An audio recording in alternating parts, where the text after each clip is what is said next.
Bonjour et bienvenue dans Les Experts. Aujourd'hui, je reçois dans Les Experts Laurent Borelli pour justement parler de SEO. Il est consultant SEO depuis 2003. Bonjour Laurent.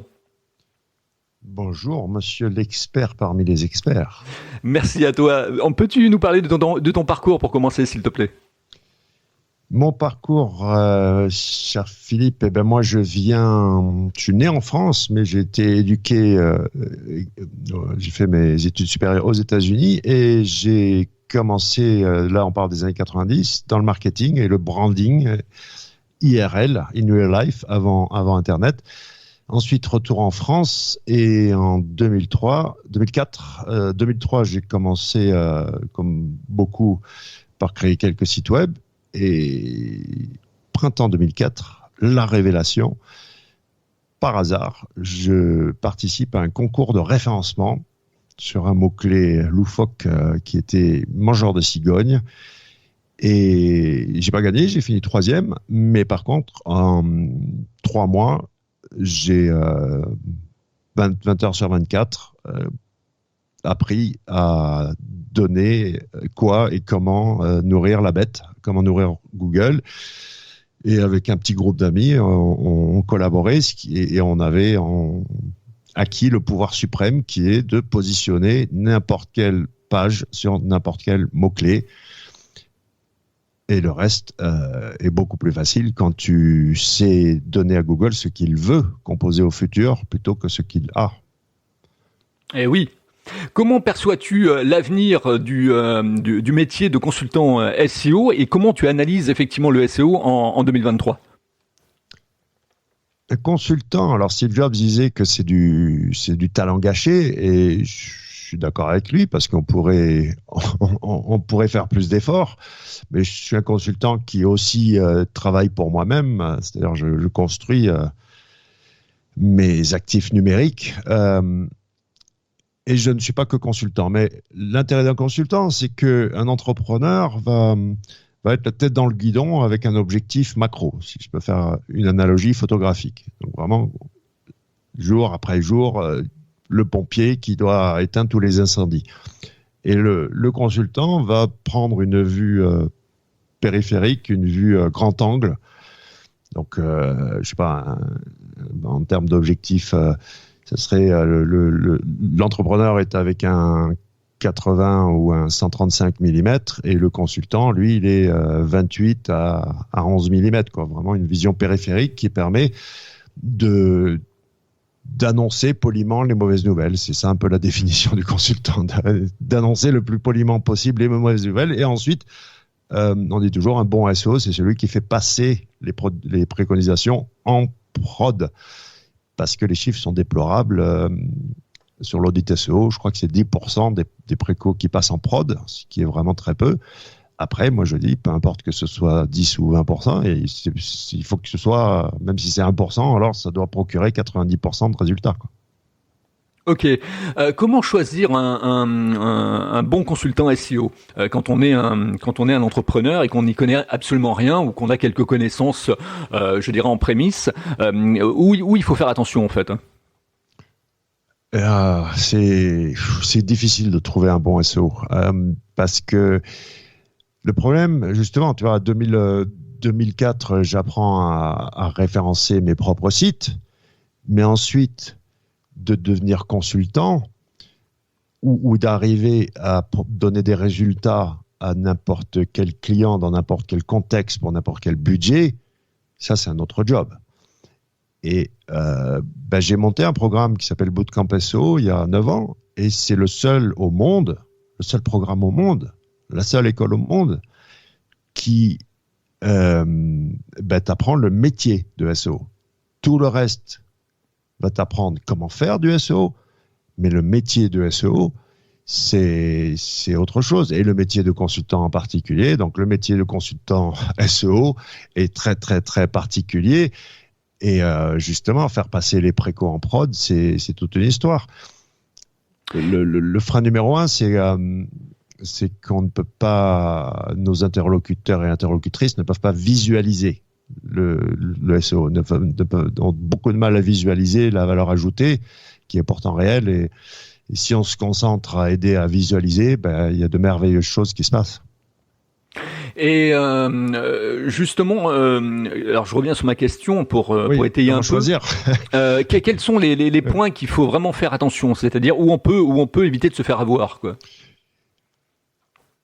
Déjà, la vérité est à l'écran. Et là, je mène un combat contre les agences SEO parce qu'elles ont pitch commercial redoutable. Mais ensuite, du point de vue elles vendent de la satisfaction client plutôt que de la performance. Donc, faire très attention à ce discours commercial et surtout, ne pas hésiter à demander des références, des exemples et puis se renseigner autour parce que autour de moi, le sommet de la pyramide des SEO, il y a une poignée de noms dont j'ai l'honneur de faire partie. Et après, quand tu arrives à ce niveau-là, alors c'est clair que c'est différents bars, différentes ambiances. Que tu viennes me voir moi, ou Frédéric Bobet, ou Paul Sanchez, ou Olivier Andrieux vient de prendre sa retraite, mais bon, ou même Olivier Dufay, je veux dire, tu vas avoir ce qu'il faut. Et on a juste une manière différente tous les chemins mènent à Rome quand on est à ce niveau-là. Et ensuite, ça se dégrade très, très rapidement. Et j'ose affirmer que le niveau du SEO est très très faible en France parce que en 2023, les gens en sont encore à faire du Google Text hébergé sur des pages HTML qui est poussé par des backlinks pour la majeure partie achetés. Si c'est ça le SEO, et puis bien sûr on parle de l'audit technique où on vend du PDF en sachant pertinemment qu'il y a moins de 10% des précaux qui passent en prod. Donc c'est un peu comment te dire. Là, on est à un tournant, à un virage, et le jeu de massacre a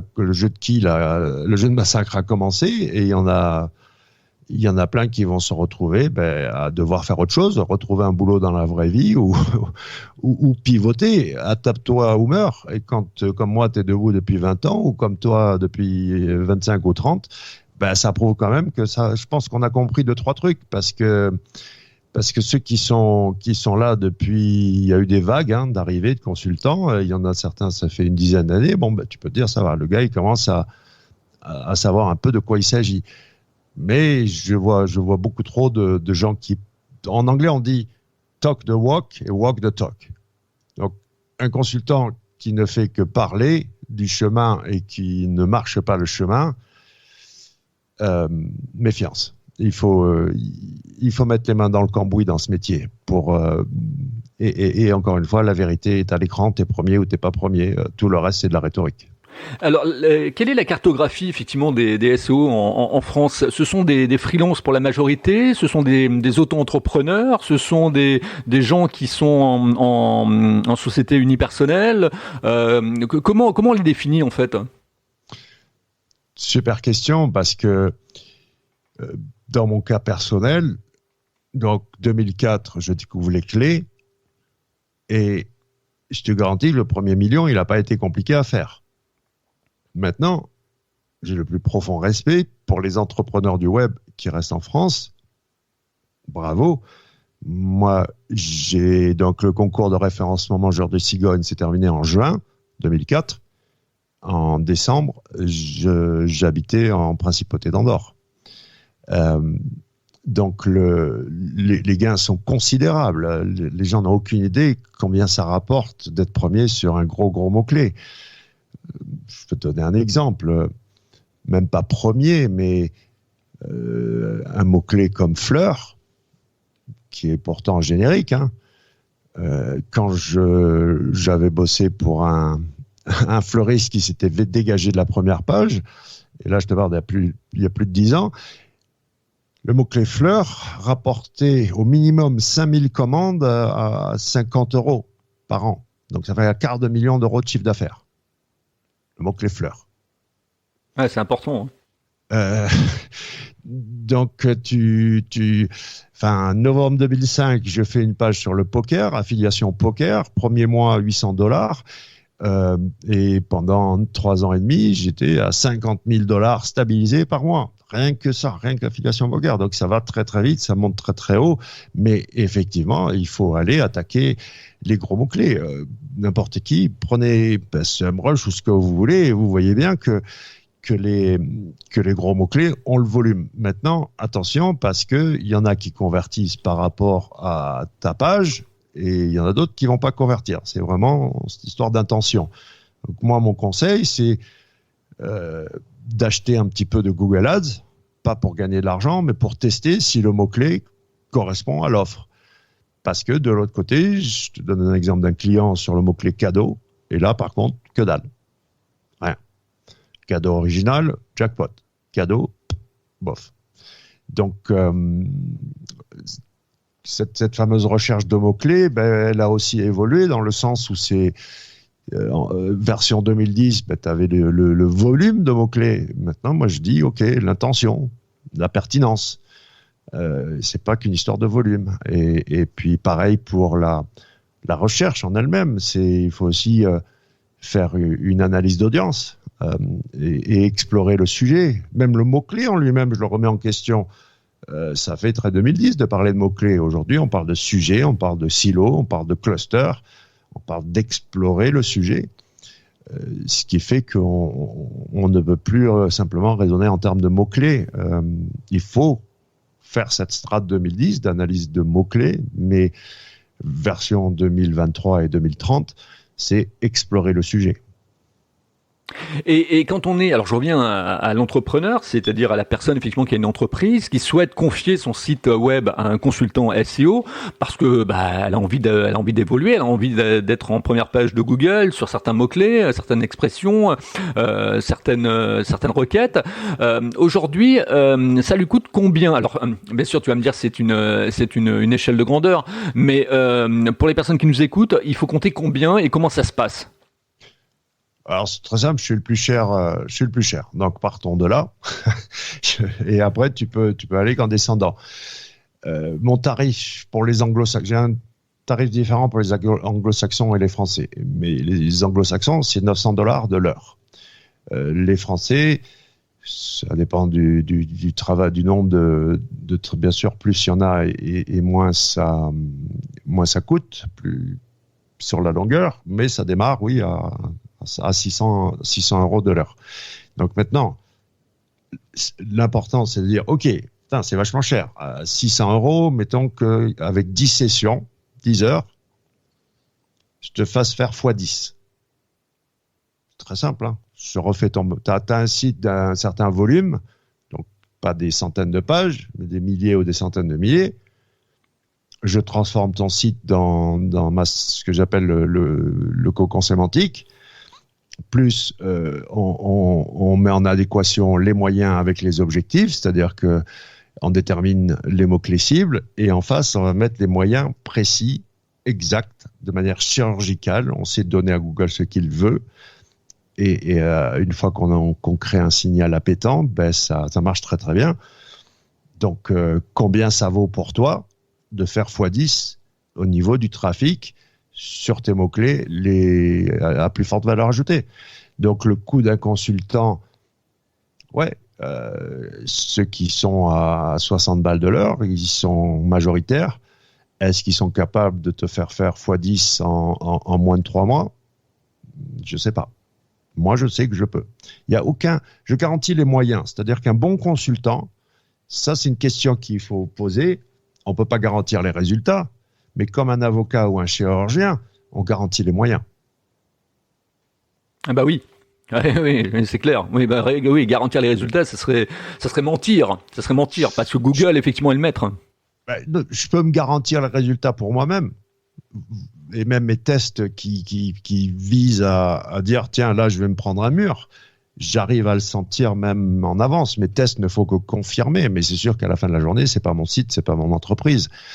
Mais faites très attention entre ceux qui vous promettent des résultats et il faut absolument que le discours... Il faut une question de bon sens et quand vous discutez avec un consultant, il faut qu'il puisse de manière limpide faire un état de lieu, vous dire voilà, vous êtes là aujourd'hui, vous voulez aller là et je vois de manière clair et net le chemin que je dois vous faire prendre et je vais vous l'expliquer. Et si toi qui me suis, je sais pas, tu as déjà vu mon histoire de trafic en 3/4 et de tunnel de l'information? Oui, tout à fait, oui. Ah oui, je suis tes podcasts, donc Voilà. pas de souci. Donc, l'objectif, le trafic en 3/4, c'est-on aller sur Mars d'Elon Musk? Comment t'y vas? Ben, via le fameux tunnel de l'information. Et aujourd'hui, ma phrase, ma citation, c'est il faut être au bon endroit, au bon moment, avec le bon message, dans le bon format, en face de la bonne personne, et ça, tout le temps, pour toujours. Il y a 2 études Google très intéressantes. La première, c'est Google ZMOT, Z-M-O-T, qui en 2011 nous a démontré pour la première fois qu'en fait, la fin du tunnel, quand les gens, donc ça démarre, reconnaissance du besoin, recherche d'informations, comparaison, évaluation, et après achat et fidélisation. Et l'acte d'achat est 100% lié à l'émotion. Il n'y a plus de lui, il est plus cher, lui, il est plus bleu, lui, il est plus machin. Non, c'est émotionnel. Et une autre étude récente, c'est de Messi Middle. Si vous cherchez Messi, pas le footballeur, mais avec un Y, Middle Google, vous allez tomber sur une autre étude où il explique très bien que justement, dans ce tunnel de l'information, là où tout le monde est mauvais, c'est la phase recherche d'information et comparaison, évaluation. Donc, si on est capable de synthétiser, encore une fois, c'est plus juste du texte sur des pages HTML. Là, on parle de multimédia, on parle de réseaux sociaux, on parle de tout un écosystème autour de l'individu qui a tout à... Je sais pas pour toi, mais moi, je fais de la descente en VTT. Mes potes riders, ils vivent dans Instagram. Bah oui. Ma femme, elle vit dans Facebook. Tout à fait. Elle vit dans TikTok. Oui, ils vont sur Google de temps en temps, mais c'est très, très peu finalement. Et comment tu as trouvé le bon prix? C'est-à-dire, tu nous parlais effectivement de ton prix, que tu étais le plus cher, mais comment tu as trouvé le bon prix, celui qui a permis de basculer, celui qui a permis de trouver l'ancrage, le prix psychologique? J'ai appris depuis longtemps, justement, j'ai fait du branding à New York, donc tu apprends très très vite que le prix est un élastique que tu tends jusqu'à ce qu'il pète. Et quand Hermès est capable de vendre un sac qui porte des trucs à 15 000 euros, un consultant, un bon avocat, c'est 7 à 900 $. Donc un bon consultant un avocat, lui, qui va te faire gagner de l'argent. Oui, peut-être un avocat d'affaires, mais un avocat en pénal, je pense pas. Il va plus sauver ta peau. Donc moi, c'est par rapport à la valeur ajoutée que je donne. Et j'ai suffisamment fait faire aider des startups à partir de zéro, qui ensuite sont passés en série A, c'est-à-dire qui ont levé les 100 millions. J'en ai fait pas une, pas deux, pas trois, des dizaines et des dizaines.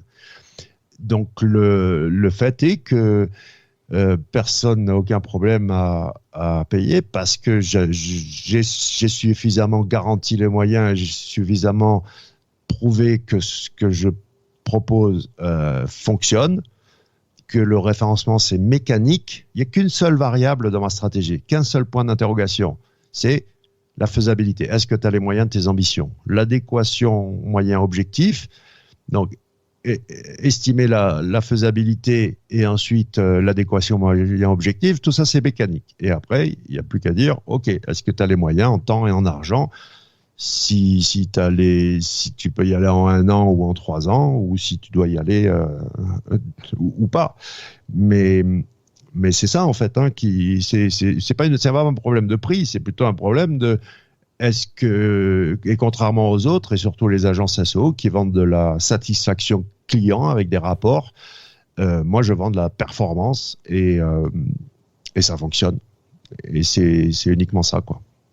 Et sur ce concept de l'élastique, justement, est-ce que quelque part, un jour, tu as fait une rencontre de quelqu'un, d'un chef d'entreprise, tu as eu le coup de cœur, tu étais au feeling avec lui ou avec elle, et quelque part, tu t'es dit, là, il y a un potentiel, mais peut-être que la personne n'a pas les moyens financiers de pouvoir se lancer encore dans ma philosophie, effectivement, et dans mon impact, effectivement, que je peux lui apporter au niveau du SEO.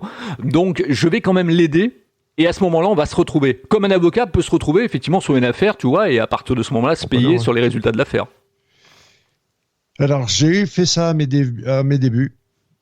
Aujourd'hui, c'est pas dans ce sens. C'est vraiment avec des gens qui sont complémentaires et qui ont un niveau avancé, parce que sur des projets beaucoup plus, il y a beaucoup plus de zéro, disons, derrière les ambitions. Mais oui, ça m'est arrivé. Le problème est qu'il faut vraiment avoir un contrat en béton armé. Pourquoi? Parce que toi, tu vas bosser au début. Oui, vas-y, on t'écoute, après, oui. Ouais, je te perds un peu par moment, mais c'est bon, c'est revenu. Ah. Ouais, non, mais au début, tu bosses comme un fou, et après, il n'y a plus besoin, c'est de l'entretien. Et donc, ton associé, au bout d'un moment, c'est normal, va dire, je continue à le payer, il ne fout plus rien. Ouais, mais au début, j'ai bossé 10 fois plus pour que dalle, quoi. Donc c'est ça un peu le problème de ce type d'association. C'est parfaitement humain, je comprends parfaitement que la personne se dise, c'est bon, je le paye là, il fait plus rien, comment je fais pour m'en débarrasser? Donc si c'est pas bien foutu du point de vue contractuel dès le début, et que c'est pas bien clair dès le début que 80% du boulot il est dans la première année, et que au bout de la troisième année, tu payes ton SO associé, mais que il bosse sur le projet 1 heure par semaine, c'est parce que c'est comme ça que ça fonctionne. Donc attention à ce type d'association. Je suppose que maintenant, au niveau que tu as atteint, quelque part, tu peux te permettre d'avoir le privilège de choisir tes clients. Tout à fait, et c'est d'ailleurs une grosse erreur de croire que je n'aime que les gros clients et les gros projets compliqués. Pas du tout, j'adore les petits entrepreneurs et les startups et les PME. Je peux faire par exemple, aujourd'hui, je propose rarement un audit technique. Un audit ASSO, la plupart des clients ont déjà fait de multiples audits ASSO. Et puis, sans facturer d'audit SEO, en faisant le tour du site, s'il y a un gros facteur bloquant, je vais le voir. Et après, on s'en fout de est-ce que tous les haltes des images sont remplis ou pas, quoi. C'est de l'abruti.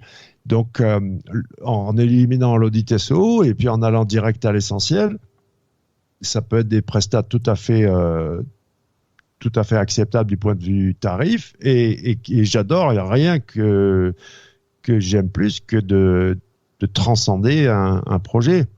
Alors après, j'ai 3 types de formations, tu vois, de prestations. Tout en bas, il y a ce que j'appelle le manuel, c'est mes formations à télécharger. Il n'y a aucune interaction, ou via webinar, je mets à jour les formations avec un webinar, et là on peut interagir. J'avais fait un atelier où c'était en version interaction rapprochée, mais là j'ai plus le temps de faire ça. Deuxième étage de la fusée, c'est je fais avec toi. Donc on va... c'est une prestation de consulting, mais je mets les mains dans le cambouis et ensemble, on va aller de A à Z sur un échantillon, sur une partie du site, et ensuite on déploie à l'échelle industrielle. Et tout en haut de la pyramide, c'est je fais pour toi. Et ça, c'est une prestation hyper élitiste qui est effectivement sur un coup de cœur avec des clients avec qui je travaille depuis longtemps, et où je fais une partie de la prestation. Par exemple, si tu veux un réseau privé de haute qualité, quoi. Je parle au niveau backlink. Ça, j'ai une super prestation pour créer les réseaux privés qui sont pas du tout ce qu'on appelle les PBN, Private Block Network ou Public Block Network. C'est du réseau privé artisanal et de qualité premium. Et là, je fais pour toi. Donc le manuel, je fais avec toi ou je fais pour toi. Alors, c'est vrai qu'il y a beaucoup de gens qui se posent la question aussi. Bon, Google a une dominance en France, 98% effectivement des recherches sont faites par Google. Mais est-ce que quelque part cette hégémonie va rester en place? Est-ce que Google peut trouver un challenger quand même dans l'avenir? Il y a toujours eu un challenger de Google. Ça s'appelle YouTube. Deuxième moteur de recherche au monde. Et aujourd'hui, il est détrôné par TikTok. Donc, ce truc de dire Google est dominant, oui, par rapport à Bing, mais en ouvrant un peu les chakras, et c'est ça que je reproche au SEO français. il n'y en a pas un seul qui s'est intéressé à la recherche sur YouTube ou la recherche des images ou qui disent ouais non mais TikTok c'est pour les ados qui ont la danse de Saint-Guy. Non, la recherche d'information avec un R majuscule n'est pas juste sur Google. Et d'ailleurs quand on parle de Google, moi je crois beaucoup plus en Google Lens, LENS, qui est la recherche en réalité augmentée sur les images, qu'au moteur de recherche qui a été lancé en 96. Tu sais, il faut lire par exemple les quarterly de Alphabet Inc., qui est la société. Google s'appelle Alphabet, ça s'appelle pas Google.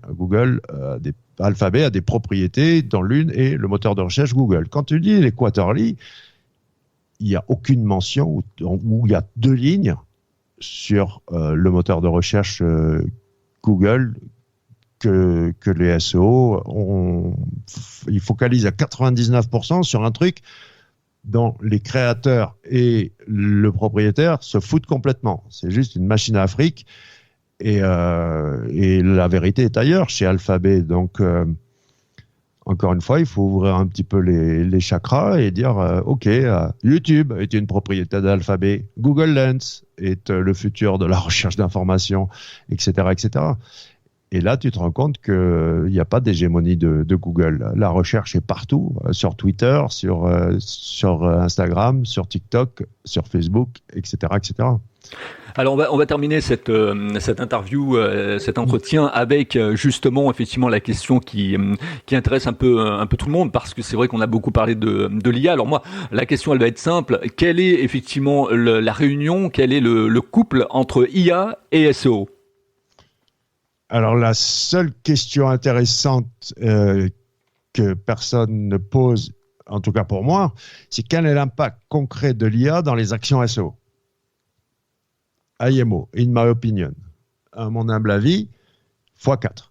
C'est-à-dire que tu dois décupler x4 en termes x3 ou x4, peu importe, mais tu dois augmenter le nombre de backlinks, le nombre de pages si tu fais du cocon sémantique, et même, je dirais, augmenter la qualité de ton contenu d'au minimum x3. Si tu écris comme un robot, eh ben, tu mérites d'être traité comme un robot par le moteur de recherche, et ça peut effectivement pas bien se terminer dans le sens où je te dis pas que tu vas être pénalisé, mais tu vas être valorisé un temps puis dévalorisé ou pas du tout valorisé. Donc le couple SEO-IA, il faut s'en servir. Moi je fais de l'IA depuis 2015 pour info, et c'est en tant qu'assistant. L'erreur est de prendre ça comme remplaçant et pas assistant. Mais si tu le prends en tant qu'assistant, alors oui, tu es capable de faire x10 du point de vue de la productivité. Donc les x4, on s'en fout si tu es capable de faire x10. Quel est ton conseil également concernant ChatGPT, mais aujourd'hui on a l'impression que tout le monde fait joujou avec les IA, surtout avec ChatGPT. On a l'impression que tout le monde essaye de programmer des prompts, etc. Mais en fait, c'est quand même technique. Je veux dire, c'est pas à la portée de tout le monde, quoi. C'est les bisounours qui sont les chuchoteurs de prompts. C'est pas comme ça qu'on parle à une IA. Donc en 2015, j'ai rencontré le docteur Louis Dorard. Vous pouvez écouter le podcast, Louis Dorard, Laurent Bourrelli, vous allez tomber dessus, docteur S Machine Learning. Et tout le milieu de l'IA parle dans un langage qui s'appelle Python. Pour parler au robot, il faut parler Python.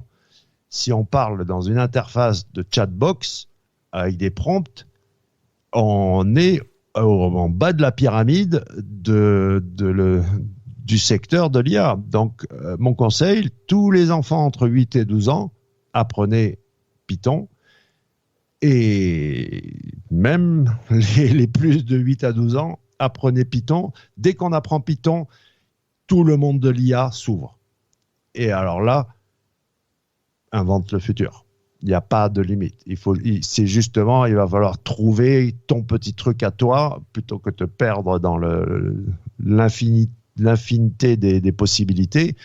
Et pour ça, je dirais, focalise sur résoudre des problèmes existants plutôt qu'inventer le futur comme font certains.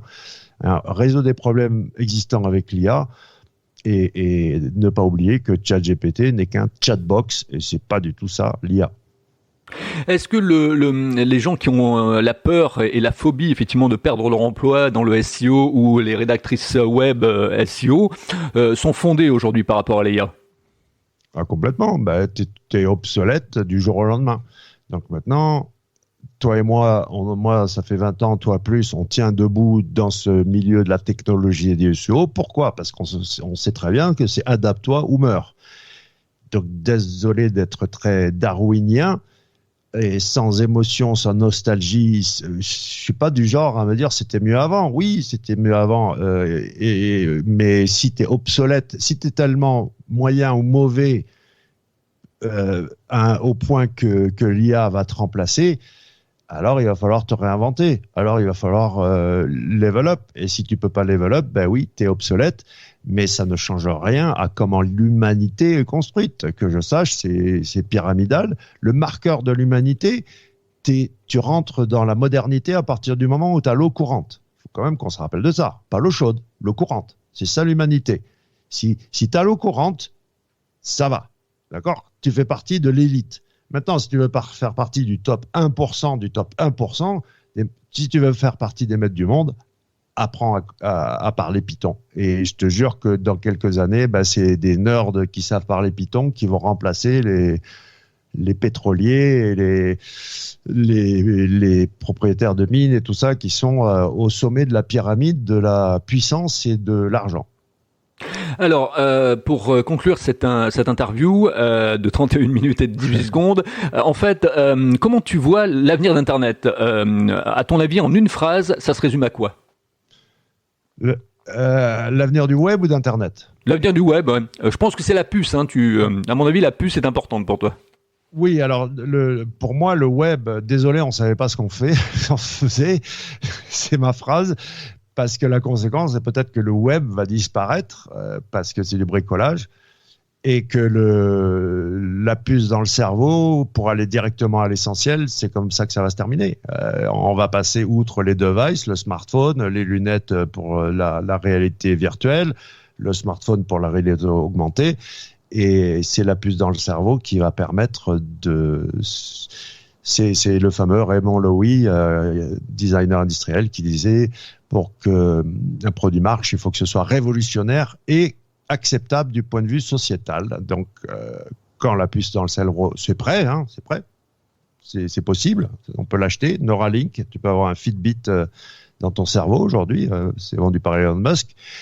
Et ça vient de passer, là, les normes, les machins, les trucs de la FTC, Federal Food and je sais pas quoi Commission. Et donc, tu peux, plus dans le cerveau, ça va être ensuite, tu auras un écran, Minority Report, Matrix, tout ça. Rappelez-vous que tous ces gars-là, ils ont comme manuel des livres de science-fiction. Hein. c'est ce qu'ils ont comme manuel. Donc, ils vont dans cette direction. La science-fiction qui a dépassé la réalité, hein, en fait. Hein. Ouais. Je me souviens de Yuko Tsuno, moi, que je lisais quand j'étais petit. Ouais. Mais tu sais, il y en a pas de 36 qui devinent le futur. Tu as des Léonard de Vinci, tu as des Steve Jobs, mais ni Elon Musk, ni Bezos, ni les autres ne sont à ce niveau-là. Ils ne font que lire des manuels qui sont des livres de science-fiction. Allez, on termine. Comment tu trouves ma façon d'interviewer les gens, Laurent? D'avoir la banane, d'arriver à sourire au travers du micro est un exercice extrêmement difficile. D'ailleurs, j'ai pas fait mes exercices pour réchauffer ma voix. Toi, tu les as fait. Et donc, on entend la différence. Mais oui, le débat. Et moi, je dirais, il faut outre poser les questions qui fâchent, mais c'est bien souvent quand il y a un peu conflit, quand on n'est pas d'accord. Et que ça manque ça aujourd'hui, de pouvoir débattre entre gens. L'activisme a remplacé le critical thinking. Et je crois que dans les interviews, il faut qu'on remette un petit peu le débat et de pouvoir opposer des avis et échanger de manière intelligente plutôt que de se hurler dessus comme sur Twitter par exemple. Amener les gens à la réflexion, mettre du poil à gratter et puis être un peu l'avocat du diable, quoi. Voilà. Bon, en tout cas, c'était Laurent Borelli, donc consultant SEO depuis 2003. Merci Laurent, en tout cas, de nous avoir apporté toute cette valeur ajoutée, de nous avoir parlé de ton métier et puis d'avoir prêté tes propos aux experts. Où on peut continuer à discuter avec toi si on a été sensibilisé par tes propos justement? En français, alors je suis bilingue, même Google pense que ma première langue c'est l'anglais. Le plus facile c'est LinkedIn pour les Français. LinkedIn, ouais, c'est là que ça sera le plus facile d'échanger avec moi. Merci Laurent. Merci à toi. Si vous avez aimé effectivement ce podcast, vous pouvez y mettre effectivement 5 étoiles dans Apple Podcast. Ça va nous permettre donc de grimper et atteindre effectivement des sommets grâce à vous, parce que justement si vous n'existiez pas, eh bien il n'y aurait pas de podcast. Les experts effectivement ne verraient pas le jour. Donc tout est fait par vous et tout réside par vous. Et n'oubliez pas également que vous pouvez vous inscrire à ma chaîne YouTube. Vous pourrez la retrouver en tapant par exemple interview Laurent Borelli. Vous la retrouverez donc dans les experts sur YouTube dans ce deuxième moteur de recherche, et je vous dis à très bientôt avec un nouvel invité. Merci Laurent. Merci.